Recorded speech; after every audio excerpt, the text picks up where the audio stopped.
Sun Risers Hyderabad దూకుడుకు ప్రత్యర్థులు check పెట్టినట్లేనా? 300 స్కోరుపై కన్నేసిన SRH ఆటగాళ్లకు slow పిచ్లు ఏర్పాటు చేయడమే లక్ష్యంగా ప్రత్యర్థి జట్లు వ్యూహం పన్నుతున్నాయా?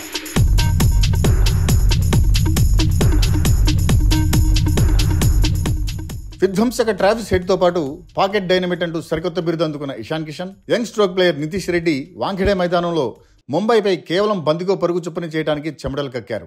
బాగా పాపులర్ అయిన డెల్ స్టెయిన్ బాట ఎస్ఆర్హెచ్ 300 ఇక్కడ సాధ్యమైంది. కాకపోతే ముంబై ఇండియన్స్ పరుగులు కూడా కలిపి. ఇంకా చెప్పాలంటే స్టెయిన్ ప్రిడిక్షన్ ఈ మ్యాచ్ తర్వాత సన్ రైజర్స్ హైదరాబాద్ పరుగు తీసింది. ఐపీఎల్ హిస్టరీలోనే సెకండ్ హైయెస్ట్ రన్ చేస్ తర్వాత సన్ రైజర్స్ హైదరాబాద్పై మరోసారి అంచనాలు పెరిగిపోయాయి. అందుకే ప్రత్యర్థి జట్లలోనూ స్ట్రోక్ ప్లేయర్లు ఉన్న బ్యాటింగ్కు బాగా సహకరించే పిచ్చులనే కోరుకుంది హైదరాబాద్. ముంబై ఇండియన్స్ యాజమాన్యానికి ఈ విషయం బాగానే తెలుసు. అందుకే ఎస్ఆర్హెచ్ అంచనాలకు భిన్నంగా ముంబై వాంఖెడేలోని 6వ పిచ్ను ఎంచుకుంది. ఈ సీజన్లో కోల్కతా నైట్ రైడర్స్ను 116 పరుగులకే కట్టడి చేసిన పిచ్ అది. Abhishek Sharma, Travis head, Ishan Kishan, Heinrich Klaasen, Nitish Reddy, Aniket వంటి భారీ హిట్టర్లున్న సన్ రైజర్స్ హైదరాబాద్పై ముంబై వేసిన స్కెచ్ వర్కౌట్ అయింది. సన్ రైజర్స్ పరుగుల కోసం తీవ్రంగా శ్రమించింది. అభిషేక్ 28 బంతుల్లో 40 పరుగులు, క్లాసెన్ 28 బంతుల్లో 37 పరుగులు చేశారు. మిగతా వారంతా ఫెయిల్ అయ్యారు.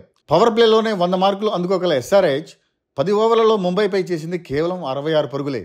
ఎస్ఆర్హెచ్ దూకుడును అడ్డుకోవడానికి, ప్రత్యేకించి ట్రావిషేక్ను కట్టడి చేయడానికి ఇతర జట్లన్నీ ఇప్పుడిక ఇదే రకమైన వ్యూహాన్ని అమలుపరచవచ్చు. ఏప్రిల్ 25న చెన్నైలో, మే 2న అహ్మదాబాద్లో, మే 13న బెంగళూరులో ఖచ్చితంగా ఇవే కండిషన్స్ రిపీట్ కావచ్చు. మిడిల్ ఓవర్లలో హైదరాబాద్ బ్యాటర్ల అరాచకాన్ని అడ్డుకోవడానికి అందరికీ ఇదే ఆలోచన రావచ్చు. అందుకే Sunrisers head coach Daniel Vettori తన ప్లేయర్లకు స్పష్టంగానే ఈ విషయంలో అలర్ట్ చేస్తున్నాడు. స్లో పిచ్లను త్వరగా అడాప్ట్ చేసుకోవాల్సిందేనని సూచిస్తున్నాడు. దీని అర్థం జట్టు కూర్పుపై కూడా మార్పులుంటాయనే. ఇప్పటికైతే పట్టికలో ఎక్కడో దిగువన ఉంది సన్ రైజర్స్. ప్రస్తుతం అభిమానుల మొదలు ఉన్నది మరీ ఎంత దారుణంగా ఓడాలా, ఓడినా గౌరవప్రదంగా ఉండాలి కదా అన్నది. మరి ఎస్ఆర్హెచ్ అందరి అంచనాలను అందుకోగలుగుతుందా, లేదా అభిమానుల ఆశలు ఆవిరి చేస్తుందా, మరేదైనా మిరకిల్ జరుగుతుందా చూడాలి.